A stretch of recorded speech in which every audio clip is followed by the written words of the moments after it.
Belum muncul, Pak. Belum ya. Kalau gitu tak pakai HP aja lah itu.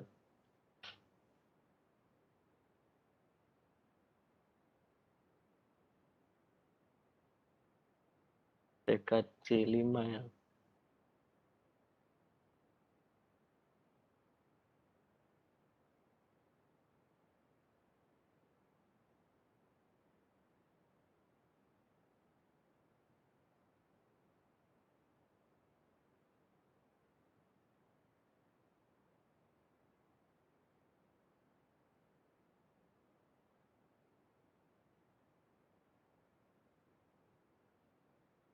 Benar.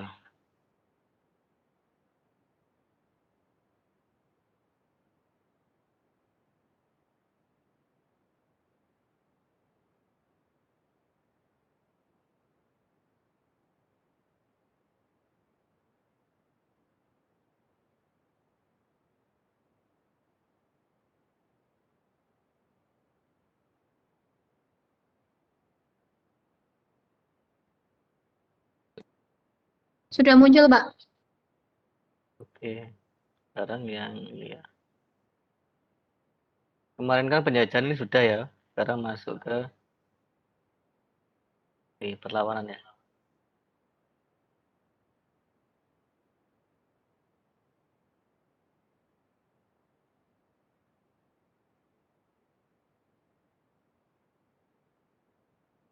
Oke, sudah muncul. Oke, masuk ke perlawanan bangsa Indonesia terhadap penjajahan bangsa Eropa ya. Nah, kemarin orang-orang Eropa yang masuk di Indonesia itu kan yang pertama ada Portugis, ada Spanyol gitu ya. Terus kemudian ada Belanda gitu ya. Nah, eh, kita bahas satu persatu. Nah, ini ada Portugis, ada Spanyol, Belanda itu ada VOC dan juga ada pemerintahan Hindia Belanda. Dia ada 4 perlawanan orang Indonesia kepada bangsa Eropa. Nanti buat catatan sendiri ya. Nanti ketika UAS jika keluar kalian sudah siap untuk belajar. Tinggal minggu depan ya, hari sejarah ya, Jumat tuh. Ya Jumat ya jadwalnya sejarah ya. Oke, yang pertama perlawanan terhadap Portugis. Perlawanan terhadap Portugis ini ada 4 daerah yang melakukan perlawanan terhadap Portugis. Satu ada Aceh, dua ada Adipati Unus yang Sultan Demak gitu ya, yang menantunya Raden Patah itu ya. Dia juga melakukan perlawanan terhadap Portugis di Selat Malaka. Kemudian ada perlawanan dari Fatahillah dan juga ada perlawanan rakyat Ternate. Perlawanan rakyat Aceh, di mana pada tahun 1523, 1524 itu ada Hendrik dan ada Desausa, dia melakukan monopoli di Selat Malaka. Nah, kedua orang ini bersama dengan pasukannya itu mengganggu kapal-kapal Aceh yang mau melakukan perdagangan. Jadi banyak kapal-kapal Aceh yang ketika mau melakukan perdagangan ke Timur Tengah itu ditembaki, diganggu, ditembaki kapalnya, sehingga banyak kapal-kapal Aceh yang tenggelam gitu. Dan itu menyebabkan Aceh marah, kemudian Aceh mengambil sikap dengan melengkapi kapal-kapalnya dengan persenjataan. Jadi kapal-kapal Aceh kemudian dilengkapi dengan persenjataan yang didatangkan dari Malikut dan juga yang didatangkan dari Jepara. Jadi kapal-kapal Aceh didatangkan dari Malikut dan juga dari Jepara. Kemudian Aceh juga mendatangkan ahli strategi perang yang datangkan dari Timur Tengah, dari Iran, dari Persia. Yang dilakukan Aceh ketika kapalnya diganggu oleh Portugis. Dia melengkapi kapal yang semula diperuntukkan hanya kapal dagang. Kalau kapal dagang itu kan kapalnya lebih tambun dan tidak ada senjatanya gitu ya. Tapi karena kapalnya itu diganggu oleh Portugis, akhirnya kapalnya dilengkapi persenjataan dan otomatis kapalnya juga dibuat rada lancip gitu ya. Karena kalau lancip kan kapalnya bisa lari cepat dan barang yang dibawa pun ya akhirnya semakin berkurang. Di tahun 1568 Aceh mengadakan penyerangan terhadap Portugis di Malaka. Kemudian penyerangan itu membuat Portugis juga berbalik arah menyerang Aceh kembali, dan di tahun 1629 Aceh juga mengembur Portugis di Malaka dengan armada yang kuat, tapi perlawanan Aceh ini kalah gitu ya. Akhirnya di tahun 1629 Sultan Iskandar Muda melancarkan serangan ke Malaka dan juga mengalami kegagalan. Yang berhasil mengusir Portugis dari Selat Malaka itu adalah VOC. Jadi Aceh akhirnya meminta bantuan VOC dan mengusir Portugis dari Selat Malaka. Ini perlawanan yang pertama terhadap penjajahan Portugis. Jadi Indonesia pernah dijajah Portugis, pernah dimonopoli oleh Portugis perdagangannya gitu. Yang melakukan perlawanan salah satunya adalah rakyat Aceh ini. Lalu yang kedua, perlawanan Adipati Unus. Nah, kemarin saya pernah mengatakan bahwa Adipati Unus itu mendapatkan julukan sebagai Pangeran Sebranglor, Pangeran Sabranglor. Kenapa kok dia mendapatkan julukan sebagai Pangeran Sabranglor? Karena pada masa Adipati Unus ini dia melakukan penyerangan terhadap Portugis di Malaka. Kalau dari Jawa ke Malaka itu kan ke utara, makanya kemudian mendapat julukan Pangeran Sebranglor. Adipati Unus ini menyerang Portugis di Malaka itu dengan 100 kapal dan bahkan ada 10.000 prajurit lebih yang dipakai untuk menyerang Portugis di Selat Malaka. Namun serangan Adipati Unus ini gagal karena kurang persiapan. Terus kemudian faktor utamanya memang jaraknya juga jauh antara Jawa dengan Selat Malaka dan juga kalah persenjataan. Jadi memang kerajaan Demak sama Portugis ya senjatanya kalah jauh gitu ya. Orang Eropa senjatanya sudah lengkap, sudah pakai senapan, sudah pakai meriam, sedangkan di Demak masih belum secanggih itu. Makanya perlawanan Adipati Unus terhadap Portugis di Malaka ini mengalami kekalahan. Kemudian yang ketiga ada perlawanan yang dilakukan oleh Fatahillah. Nah, pada masa itu Portugis ingin menguasai atau ingin mengadakan perjanjian dengan kerajaan Pajajaran. Namun Fatahillah tahu bahwa itu adalah ulah tingkah VOC, ulah tingkahnya Portugis yang menginginkan memonopoli perdagangan di Banten. Akhirnya Fatahillah akhirnya menggagalkan kerjasama Portugis dengan Pajajaran itu. Terus kemudian dia juga menyerang Portugis di Sunda Kelapa dan berhasil mengalahkan atau mengusir Portugis dari Sunda Kelapa, dan pada akhirnya Sunda Kelapa itu diganti namanya menjadi Jayakarta atau menjadi Jakarta oleh Fatahillah. Lalu yang selanjutnya ada perlawanan rakyat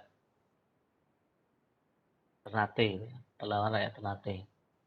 Ternate ketika dipimpin oleh Sultan Hairun, dia tahu bahwa kerajaannya akan dimonopoli oleh Portugis, sehingga dia mendesak Portugis supaya pergi dari Maluku. Ternyata desakan Sultan Hairun itu menyebabkan datangnya Gulfau, dan dia kemudian terdik mengadakan perjanjian dan bernegosiasi dengan Sultan Hairun, dan akhirnya dia dapat memonopoli perdagangan di Ternate ini selama 4 tahun. Kemudian ketika Gulfau ini digantikan oleh penguasa yang lain yang lebih bengis, lebih serakah, kemudian terjadilah intervensi juga di kerajaan Ternate yang dilakukan oleh Portugis. Jadi Portugis melakukan intervensi, melakukan penyusupan terhadap pemikiran orang kerajaan Ternate, dan ditandai dan berujung pada pembunuhan Sultan Hairun. Jadi Sultan Hairun akhirnya dibunuh oleh Portugis pada tahun 1570. Itu yang membuat anaknya Sultan Hairun yang bernama Sultan Babuloh marah, dan dia melakukan perlawanan terhadap Portugis. Sultan Babuloh melakukan perlawanan terhadap Portugis habis-habisan, dan dia juga meminta bantuannya VOC gitu ya. Ketika itu Sultan Babuloh menyerang Portugis ini, Portugis melarikan diri dan berlindung di dalam benteng, dan ketika dia sampai dia akhirnya kalah, Portugis melarikan diri ke timur. Makanya timur itu bukan jajahannya Belanda, tetapi jajahannya Portugis yang sekarang menjadi negara Timur Leste gitu. Kalau semua yang merupakan bekas jajahan pemerintahan Hindia Belanda dari Sabang sampai Merauke itu menjadi Republik Indonesia. Kalau Timur Leste itu jajahannya Portugis. Di berbeda penjajahan, akibatnya negaranya berdiri sendiri. Itu yang perlawanan terhadap Portugis yang pertama tadi. Nah, yang kedua ada perlawanan terhadap Spanyol. Perlawanan terhadap Spanyol ini terjadi di Minahasa, di Tompaso. Jadi kemarin sudah saya ceritakan bahwa siapa kemarin Magellan gitu ya. Magellan dari Spanyol itu kan melakukan penjelajahan samudra, dia ingin menguasai Filipina, tapi ketika menguasai Filipina Magellan tewas gitu ya, Magellan terbunuh, dan kemudian ketika Magellan ini terbunuh, pelayaran kan dilanjutkan oleh Juan Sebastian Elcano. Nah, ketika Elcano ini pergi ke Indonesia, dia sampai di Minahasa dan sampai Pak, izin bertanya. dia Untuk Tompaso sendiri itu berada di mana ya, Pak? di Minahasa di Sulawesi Utara sana. Baik, Pak. Terima kasih. Oke. Jadi perlawanannya berada di sana gitu ya. Jadi Spanyol datang ke sana, masuk ke sana, kemudian perang di sana dan banyak tentara Spanyol yang tewas, dan juga dari pihak Minahasanya, dari pihak Tompasonya ada Panglima Monde yang gugur bersama dengan 9 tentaranya. Tapi kemudian Minahasa ini dibantu oleh VOC gitu ya. Jadi Belanda itu memang cerdik, dia pura-pura membantu orang Indonesia dan akhirnya juga memonopoli perdagangan di situ gitu ya. Jadi tujuan awalnya dia membantu Indonesia untuk mengusir Spanyol dari sana, tapi ketika sudah terusir Spanyol dari Minahasa ya dikuasai perdagangannya oleh Belanda, oleh VOC. Nah, cerdiknya VOC atau cerdiknya Belanda. Oke, ini perlawanan terhadap Spanyol di Minahasa. Ya, ada pertanyaan lagi? Oke, kalau ada saya lanjutkan. Jadi perlawanan Spanyol hampir nyaris terjadi di Minahasa saja. Kalau di Maluku kan kemarin Spanyol itu mengadakan perjanjian dengan Ternate gitu ya, dan tidak terjadi konflik di sana. Yang menjadi konflik adalah Portugis ketika Spanyol sudah pergi dari Maluku yang melalui perjanjian Saragossa kemarin. Nah, selanjutnya perlawanan terhadap VOC. Nah, perlawanan terhadap VOC ini dilakukan oleh Sultan Lugu, kemudian oleh Sultan Agung, oleh Banten, oleh Makassar, dan oleh Raden Mas Said. Nah, kita bahas sama-sama. Yang pertama, perlawanan Sultan Lugu. Latar belakangnya itu karena adanya pelayaran Hongi.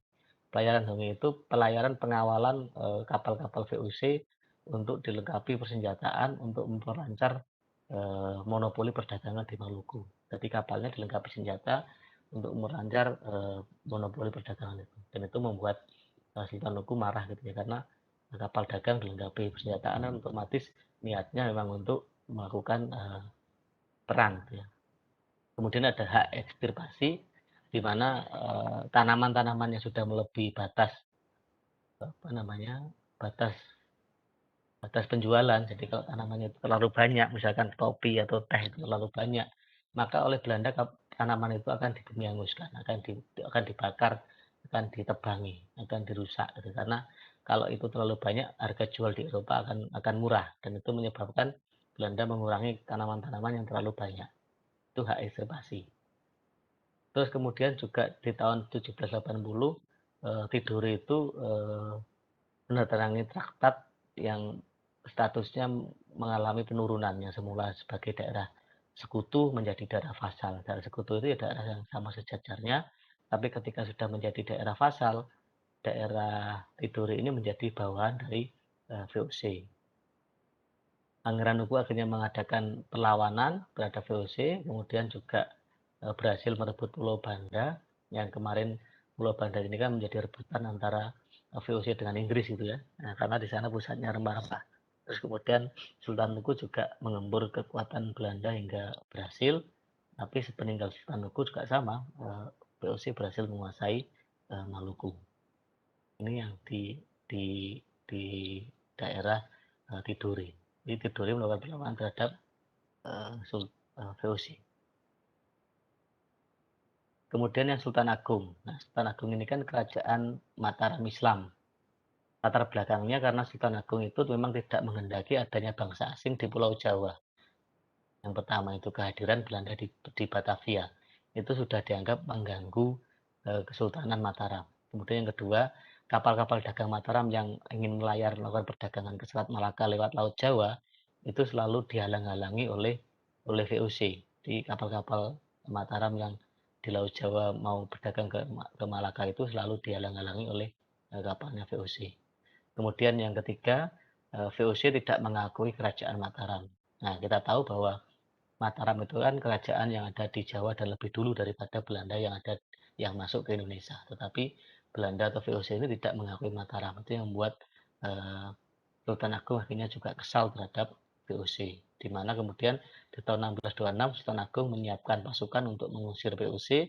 Dipilihlah Temenggung Baureksa untuk memimpin penyerangan itu. Di situ ada kesalahan ya. 22 Agustus 1629, bukan 16, bukan bukan 1929 ya. Dan strateginya kemarin sudah kita bahas memakai strategi lumbung padi gitu ya, di mana di daerah sekitar Batavia itu didirikan lumbung padi dan ternyata itu juga gagal juga. Penyerangannya gagal akibat adanya mata-mata yang mengetahui lumbung-lumbung padi itu akhirnya dibakar oleh VOC. Apa namanya, lumbung-lumbung padi tadi dibakar oleh VOC. Ketika penyerangan itu Jipekun juga tewas di dalam penyerangan itu. Tewasnya Jipekun ini kita masih belum tahu apakah tewas dibunuh oleh pasukannya Mataram atau memang tewas karena sakit. Dan penyerangan dari Mataram ini tadi saya katakan bahwa dia gagal, Sultan Agung gagal. Dan sepeninggal Sultan Agung, Amangkurat 1 dan 2 itu pola pikirnya sudah dimasuki oleh paham VOC sehingga mudah dimonopoli oleh VOC. Ini perlawanan Sultan Agung. Kemudian ada perlawanan Banten. Nah, ini yang kemarin juga sudah kita pelajari dan sudah saya sebutkan bahwa Sultan Banten itu ada yang bernama Sultan Haji itu sudah dihasut oleh Belanda dan dia diminta untuk menyerang bapaknya gitu ya. Jadi bapaknya itu yang bernama Sultan Ageng Tirtayasa dan adiknya itu bernama Purbaya dan itu sudah dihasut oleh oleh Belanda yang strateginya untuk menggempur VOC, untuk menggempur Sultan Ageng Tirtayasa. Sultan Haji itu dibantu oleh VOC untuk mengalahkan bapaknya yang berkuasa di kerajaan dan itu berhasil merebut istana Surosowan. Sultan Ageng sempat beberapa kali mengepung Surosowan. Memang Sultan Ageng ngerti bahwa anaknya itu dihasut oleh VOC, memang tujuannya Sultan Agung adalah untuk mengusir VOC. Tapi Sultan Haji akhirnya minta bantuan VOC dan ternyata gagal. Sultan Agung Tirtayasa akhirnya ditangkap oleh VOC dan kemudian ditawan hingga akhir hayatnya. Yang dilakukan oleh Sultan Ageng Tirtayasa, perlawanan VOC di Banten. Kemudian di Makassar. Nah, di Makassar ini kan kemarin juga sudah kita bahas, yaitu Kerajaan Gua Talu atau Kerajaan Makassar, di mana rajanya bersama Sultan Hasanuddin yang VOC itu berusaha untuk menguasai pusat perdagangan di Makassar yang bernama Somba Opu. Di sana banyak rempah-rempah yang diperjualbelikan sehingga menarik perdagangan internasional, bahkan VOC berusaha untuk menguasai itu. Akhirnya kemarin juga sudah saya ceritakan bahwa VOC itu mengadu domba antara Arupalaka dengan Sultan Hasanuddin gitu ya. Sampai akhirnya Sultan Hasanuddin mengakui kekalahannya terhadap VOC dengan perjanjian Bungaya yang terjadi pada tanggal 18 November 1667. Kemarin juga sudah kita bahas bareng-bareng di Kerajaan Makassar Kuatalu itu. Perjanjiannya salah satunya ya Makassar mau dimonopoli oleh VOC. Kemudian biaya perang harus diganti oleh Makassar atau oleh Sultan Hasanuddin.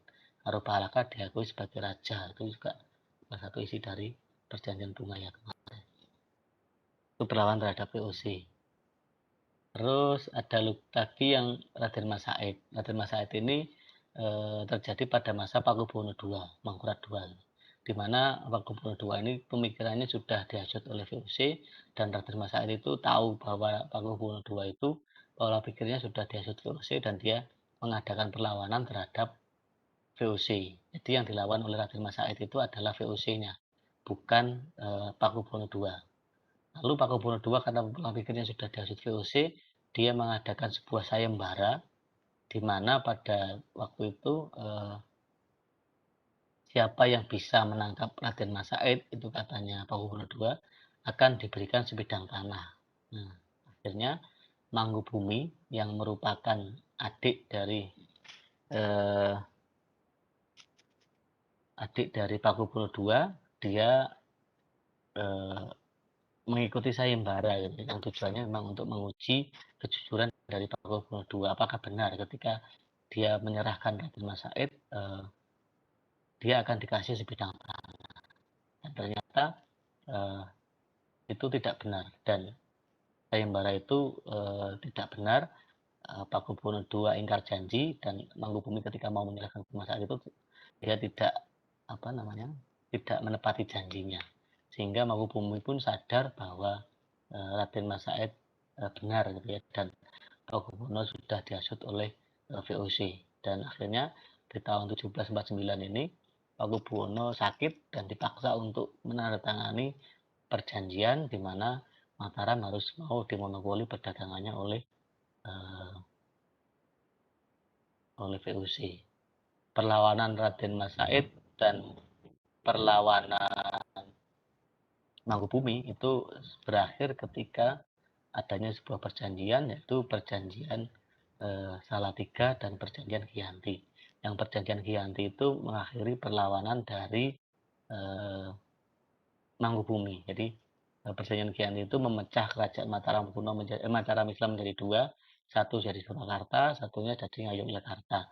Yang Surakarta itu diserahkan ke keluarganya Pakubuwono, yang Yogyakarta itu yang Mangkubumi, kemudian yang memiliki gelar Sultan Hamengkubuwono itu yang di Yogyakarta. Kemudian perlawanan Raden Mas Said itu berakhirnya ketika ada perjanjian Salatiga, di mana Raden Mas Said dikasih sebidang tanah di daerah Salatiga sana. Nah ini perlawanan Raden Mas Said kepada VOC, kepada VOC ya.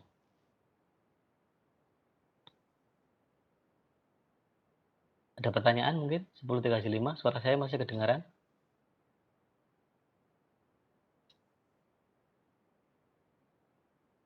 Terdengar, Pak. Oke, kita lanjutkan. Perlawanan terhadap pemerintahan Hindia Belanda. Perlawanan terhadap Hindia Belanda ini ada perlawanan Kapiten Patimura, ada perang Patri, perang Diponegoro, perang Banjar, perang Putan di Bali, dan perang Singamangaraja serta perang Aceh. Jadi untuk sejarah materinya agak banyak ya, jadi agak saya cepatkan dikit. Yang pertama ada perlawanan Patimura. Patimura melakukan perlawanan karena disebabkan adanya desas-desus jumlah guru akan dikurangi, upah kerja tidak bayar, kemudian garam dan ikan tanpa diupah harus jadi rakyat disuruh untuk membuat garam dan mencari ikan tanpa diupah, kemudian tindakan sewenang-wenang residen, dan juga adanya pengumpulan orang-orang pribumi untuk dijadikan sebagai tentaranya Belanda. Itu yang juga banyak menyebabkan pro dan kontra karena pemuda-pemuda yang kuat dijadikan tentara gitu ya. Yang menyebabkan Kapiten Patimura melakukan perlawanan bersama dengan teman-temannya, di mana ada Anthony Ribok, ada Philip Atumahina, ada Lupaha, Paulus Tiahahu, dan seorang pejuang wanita yang masih berumur 19 tahun yang bernama Christina Marta Tiahahu. Nah, Christina Marta Tiahahu yang dijadikan sebagai pahlawan juga itu. Kemudian ketika Christina Marta Tiahahu ini melakukan perlawanan, ternyata tertangkap oleh Belanda dan dia mau dijadikan sebagai buruh di Jawa atau pekerja di Jawa. Dia dinaikkan kapal, dan ketika dalam perjalanan ke Jawa dinaikkan kapal itu Christina Marta Tiahahu mogok makan dan akhirnya gugur di dalam perjalanan, dan jasadnya Christina Marta Tiahahu ini dibuang di laut oleh Belanda. Lalu di tahun 1817 Patimura bersama teman-teman ini juga banyak merebut benteng-benteng di daerah Maluku sana. Di antaranya ada benteng Dustedi, ada benteng Zinlan gitu ya, ada banyak di sana, dan itu membuat Belanda marah gitu ya. Akhirnya Belanda di bulan November itu mendatangkan pasukan besar-besarnya ke Maluku untuk menangkap Patimura bersama dengan teman-temannya.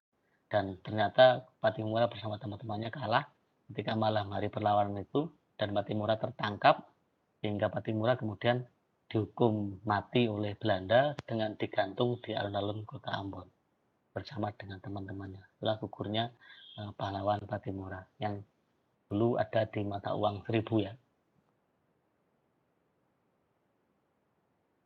Oke, selanjutnya ada Perang Padri. Nah, Perang Padri ini antara kaum adat dan kaum Padri. Jadi kaum Padri itu ingin membaharui ingin memperbaharui kajian Islam yang ada pada kaum adat gitu ya. Jadi ajaran Islam kaum adat ingin diperbarui oleh kaum Padri dan kaum adat tidak mau sehingga terjadi perselisihan antara kaum Padri dengan kaum adat.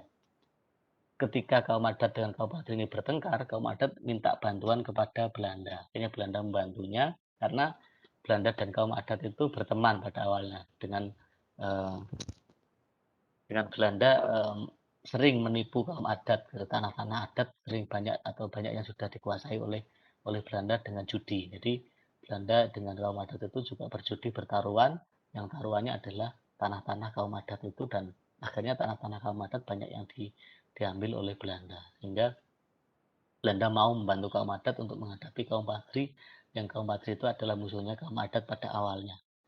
Nah, kemudian terjadilah pertempuran antara kaum Padri dengan kaum Padri dengan Belanda, terjadi pertempuran, dan pertempuran sangat hebat sehingga banyak tentara Belanda yang eh, didatangkan ke wilayah Minangkabau, Sumatera Barat ini. Tetapi di tahun 1824 tentara-tentara tadi ditarik lagi ke Jawa untuk menghadapi Pangeran Diponegoro di Jawa, sehingga eh, banyak juga tentara-tentara dari dari Belanda itu yang ditarik ke Jawa untuk menghadapi Pangeran Diponegoro, sehingga di Padri ini di Minangkabau ini dilakukanlah sebuah perjanjian untuk menghentikan sementara perang yang ada di Padri, yaitu dengan perjanjian Mosang dan perjanjian Padang. Yang keduanya juga tentu saja diingkari oleh Belanda. Jadi perjanjian itu diingkari sendiri oleh Belanda, sehingga kemudian ketika perlawanan Diponegoro berakhir pada tahun 1930, Belanda akhirnya mendatangkan pasukannya lagi ke Minangkabau, dan tokoh-tokoh Minangkabau, tokoh-tokoh Padri banyak yang ditangkap, dan di situ kaum adat akhirnya juga sadar bahwa musuh sebenarnya bukan kaum Padri tetapi adalah Belanda. Jadi kaum adat akhirnya bersatu dengan kaum Padri untuk menghadapi Belanda di Minangkabau itu. Sehingga terjadilah perlawanan kaum adat, kaum Padri dengan, tetapi kaum Padri juga kalah pada Belanda karena kalah penjataan. Tuanku Imam Bonjol akhirnya juga tertangkap dan diasingkan sampai akhir hayatnya. Ini kaum Padri. Terus ada perang Diponegoro.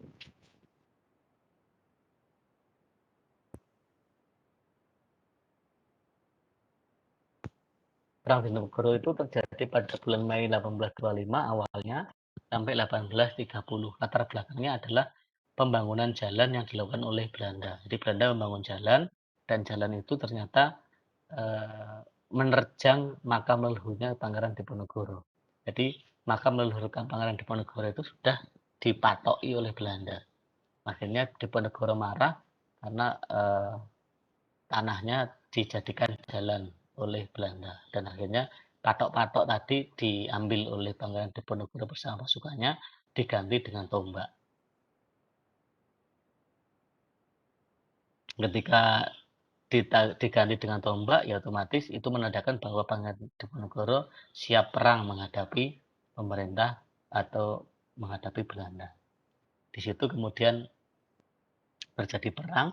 Di tanggal 20 Juli 1825 itu ada Belanda mengepung kediaman Pangeran Diponegoro dan juga membakarnya. Belanda menggunakan siasat benteng stelsel karena Belanda ini ketika menghadapi Pangeran Diponegoro itu kesusahan gitu ya. Tapi ketika Pangeran Diponegoro itu dan pasukannya sudah kalah di suatu tempat itu, dan kemudian Belanda itu pulang lagi, ternyata besoknya Pangeran Diponegoro bersama pasukannya sudah balik lagi di tempat kejadian itu. Nah, itu yang menyebab Pangeran Diponegoro itu perlawanannya sangat gigih gitu ya bersama dengan pasukannya. Dan Belanda menggunakan Bentengstelsel itu maksudnya ketika Belanda sudah menang di daerah A itu dia tidak balik pulang, tetapi di daerah A itu langsung didirikan benteng oleh pasukannya Belanda. Itu yang membuat juga biaya perang menghadapi Pangeran Diponegoro itu sangat mahal gitu ya. Karena di setiap dia menang dia mendirikan benteng di situ. Nah, itu yang dilakukan oleh Belanda. Dan kemarin juga kita sudah bahas bahwa kas negara Belanda itu sampai kosong, sampai habis. Sehingga kemudian Belanda juga pernah menerapkan sistem tanam paksa. Itu akibat dari kekosongan kas negeri Belanda yang salah satunya uang Belanda ini dipakai untuk menghadapi Pangeran Diponegoro mendirikan benteng-benteng atau sistem siasat benteng Stelsel ini. Namun perlawanan Pangeran Diponegoro ini akhirnya juga kalah karena adanya siasat cerdik dari Belanda gitu ya. Di antaranya ada Kiai Mojo yang berhasil ditangkap dan Sentot Alibasa terpaksa juga menyerahkan diri. Akhirnya Pangeran Diponegoro juga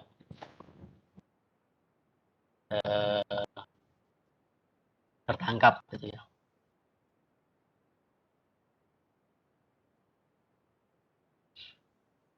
Selanjutnya ada Perang Banjarmasin. Nah, ini juga sudah kita bahas ketika kita membahas tentang Kerajaan Banjar kemarin, di mana Perang Banjarmasin itu terjadi karena Raja Banjar atau Kerajaan Banjar itu kerajaannya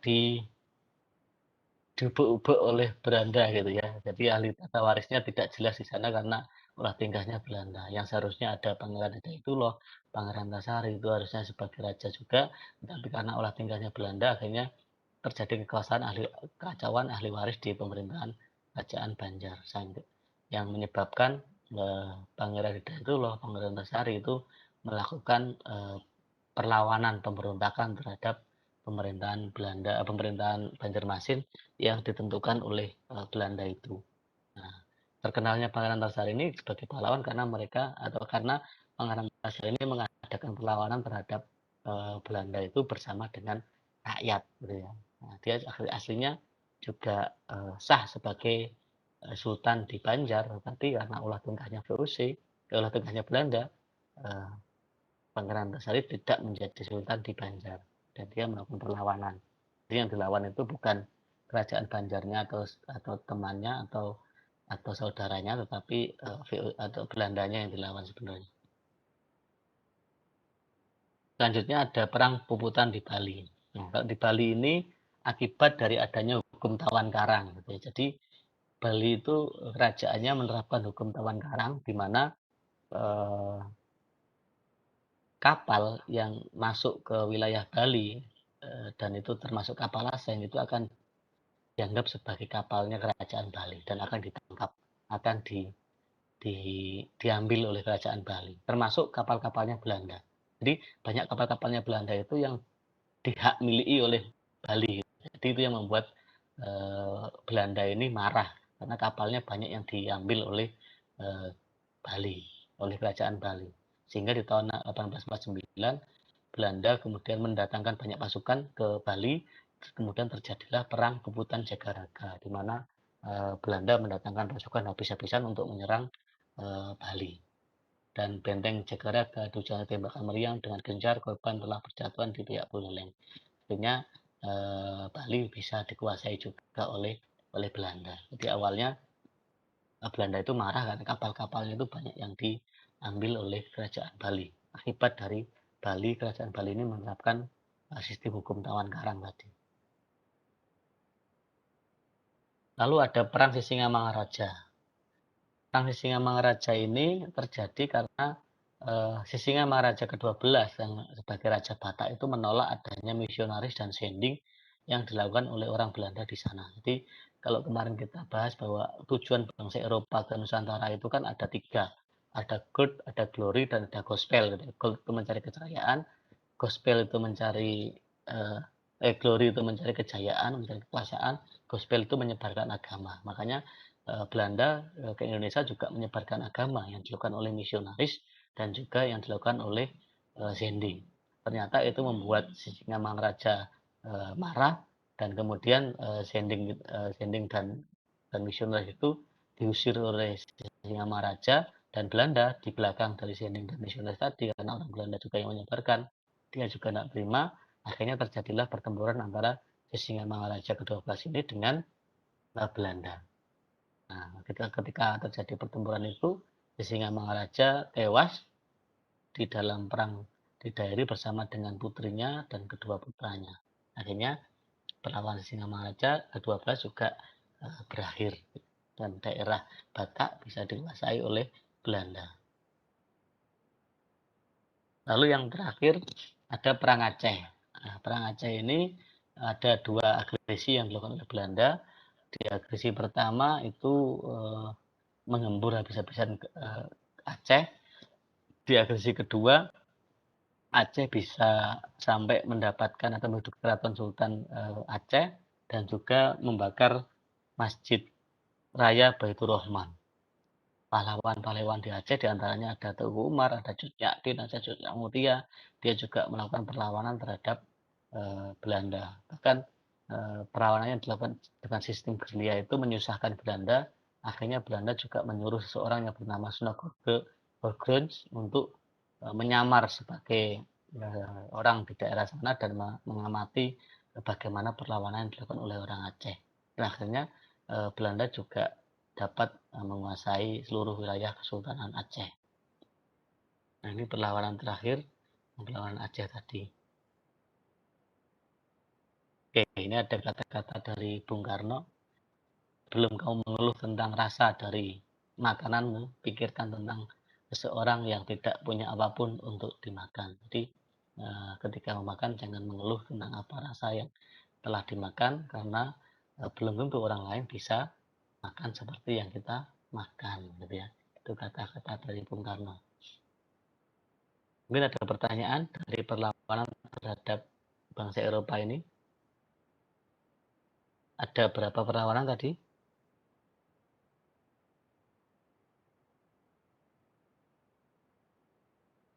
Banyak ya? Ya, materinya banyak ya. Materinya memang banyak. Nanti kalau belajar, makanya kemarin dari awal saya suruh untuk membuat catatan supaya tidak kesusahan ketika UAS ya. Masih ada satu lagi materinya, yaitu tentang organisasi pada masa pergerakan nasional.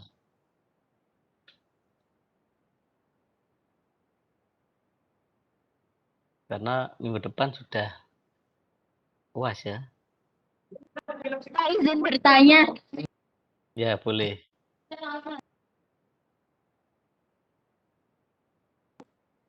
Ada kisi-kisinya untuk PAS nggak, Pak? Ada. Di LMS belum ya? Saya belum lihat, Pak. Ya, nanti tak kirim di mana enaknya, di grup atau di LMS? Di grup saja, Pak. Sama LMS. Di grup? Iya, Pak, Di ya. grup apa di LMS? Dua-duanya, Pak. Dua-duanya, Pak. Iyalah, nanti tak coba tak Siap, kirim Pak. di Terima kasih, Pak. grup juga.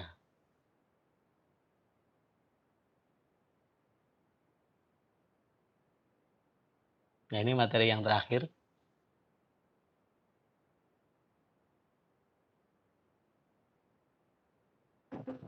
Ya, Berapa gimana? soal, Pak? Soalnya ada 40. Di mana? Di grup ya.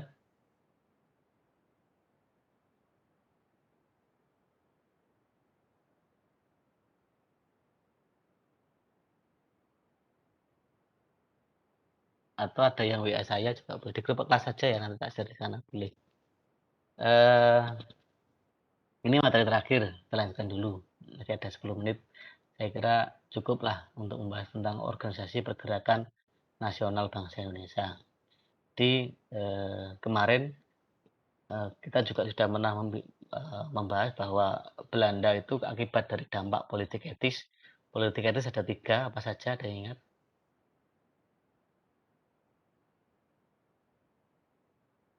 Lupa. Politik etis ada 3, atau yang kita kenal sebagai politik balas budi. Ada 3, ada yang ingat? Satu ada blank. ada irigasi, ada Lupa, Pak. transmigrasi, dan ada edukasi.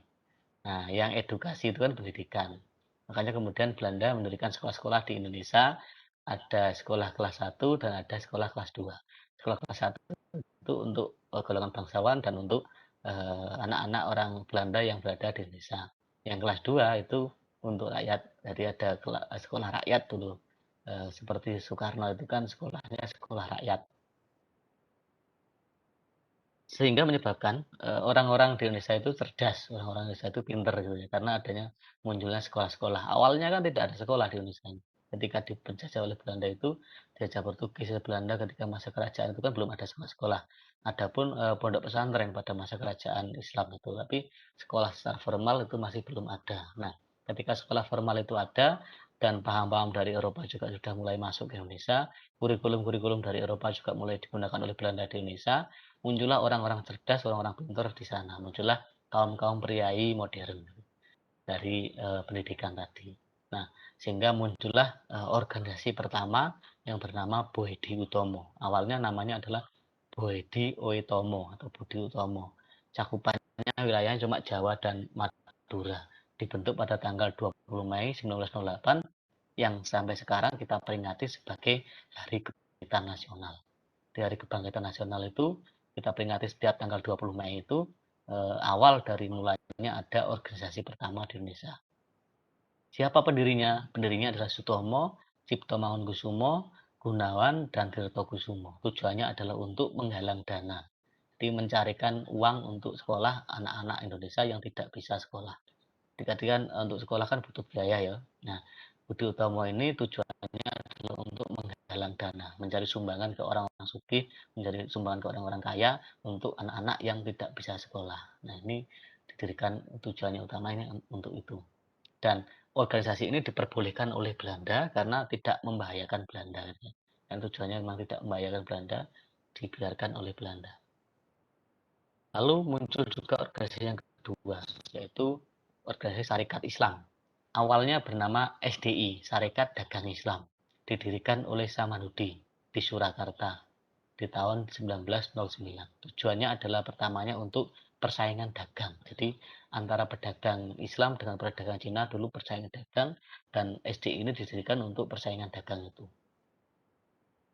Namun pada kelanjutannya SDI kemudian di tahun 1913 itu berubah menjadi SI pada masa pemerintahan atau ketika dipimpin oleh Hos Cokro Aminoto. Nah, ketika Hos Cokro Aminoto, SDI berubah nama menjadi SI. Akibatnya apa? Akibatnya ketika SDI berubah menjadi SI, organisasi ini berkembang semakin pesat. Gitu ya. Organisasinya berkembang semakin pesat. Kenapa kok semakin pesat? Karena tidak hanya pedagang yang bisa masuk ke dalam organisasi ini, seluruh umat Islam bisa masuk ke dalam organisasi ini. Jadi itu tidak hanya pedagang Islam, tetapi seluruh umat Islam bisa masuk. Dan itu membahayakan Belanda karena semakin besarnya organisasi, Belanda takut akan terjadi pemberontakan di sana. Makanya kemudian Belanda mendirikan CSI, Sentral Syarikat Islam, yang tujuannya adalah untuk mengawasi organisasi ini. Akhirnya pada tahun 1914, akibat dari masuknya paham Marxisme yang dibawa oleh Snevert yang di Belanda disebarkan oleh Roosevelt, di Indonesia masuklah ISDV, Indi Social Democratic Vereniging. Akhirnya SI tadi pecah menjadi dua, satu jadi SI merah, satunya lagi jadi SI putih. Yang SI putih tetap diperintah oleh Hos Cokro Aminoto, yang SI merah itu yang cabang Semarang dipimpin oleh Semaun. Pecahnya akibat dari infiltrasi ISDV ini. Lalu organisasi selanjutnya ada organisasi Indiske Partai. Indiske Partai ini didirikan pada tahun 1912 oleh 3 serangkai yang kita kenal dengan istilah 3 serangkai.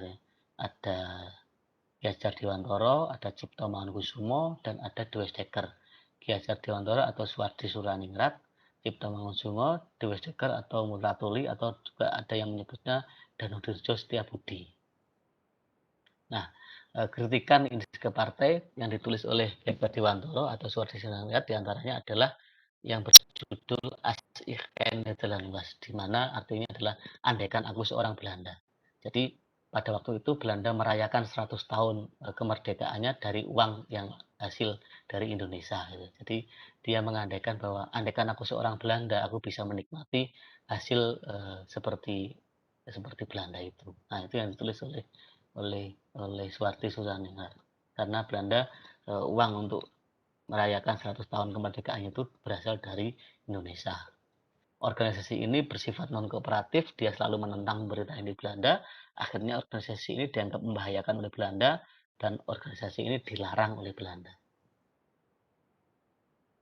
Organisasi selanjutnya ada organisasi Islam, ada Muhammadiyah, ada Nahdlatul Ulama, ada MIAI. Muhammadiyah didirikan 18 November 1912 oleh Kiai Haji Ahmad Dahlan di Yogyakarta. Kemudian yang NU itu 31 Januari 1926 didirikan oleh Kiai Haji Hasyim Asy'ari. Kemudian yang MIAI, Majelis Islam A'la Indonesia, itu didirikan pada 21 September 1930 di Surabaya, tujuannya untuk menyatukan seluruh organisasi-organisasi Islam. Pemimpinnya juga Kiai Haji Hasyim Asy'ari. Nah, MIAI ini adalah organisasi satu-satunya yang nanti di zaman Belanda diperbolehkan, di zaman Jepang yang diperbolehkan oleh Jepang. Jadi organisasi di Indonesia nanti ketika zaman Jepang itu dilarang oleh Jepang, kecuali MIAI. MIAI diperbolehkan karena dianggap Jepang tidak terlalu membahayakan pemerintahnya Jepang. Nanti di tahun 1942 ketika kita membahas di semester 2 ada MIAI nanti. Di organisasi satu-satunya yang diperbolehkan oleh Jepang. Nah, lainnya dilarang kayak apa tadi ada organisasi sebelumnya tadi ada PKI dan lain-lain tadi dilarang oleh Jepang. Lalu ada PKI, nah, Partai Komunis Indonesia. Jadi Partai Komunis Indonesia itu awalnya dari ISDP, Indi Sosialis Demokratis Verenigd, gitu ya. Jadi organisasi ISDP ini paham Marxisme yang dibawa oleh Sneevelt, kemudian paham ini kan berasal dari Rusia, gitu ya, yang kemudian disebarkan di Belanda oleh Roosevelt, kemudian dibawa ke Indonesia oleh Sneevelt. Nah, di tahun 1914 itu masuk ke Indonesia, pembawanya Sneevelt itu. Dan dia masuk ke dalam tubuh SI tadi, ke daerah Semarang yang dipimpin oleh Semaun. Nah, Semaun kemudian dari SI Merah tadi mendirikan ISDV, Indi Sosial Demokratik Verenigd, yang kemudian di tahun 1920 berubah nama menjadi PKI, atau Partai Komunis Indonesia. Partai Komunis Indonesia juga pernah melakukan penyerangan kepada Belanda yang terjadi pada tahun 1926 dan 1928. Dan kemudian organisasi ini juga dilarang pada masa Belanda karena sifatnya non kooperatif terhadap pemerintah Belanda. Lalu ada Perhimpunan Indonesia. Nah, Perhimpunan Indonesia ini perhimpunan para pelajar-pelajar Indonesia yang didirikan oleh Mr. Iwa Kusumantri, kemudian Hatta, Nasir, Gunawan Mangkusumo, dan Ali Satnamujo. Perkumpulan para pemuda-pemuda yang sekolah, ya. Perhimpunan Indonesia. Kemudian ada Taman Siswa, ini organisasi terakhir, yaitu organisasi ini didirikan oleh Suwarti Susaningrat atau lebih kenal dengan Ki Hajar Dewantara di Yogyakarta pada tanggal 3 Juli 1922. Taman Siswa ini mengharapkan kurikulum pendidikan Indonesia itu tidak dari kurikulumnya Belanda. Jadi kalau pendidikan dari Belanda tadi kan kurikulumnya dari Belanda gitu ya.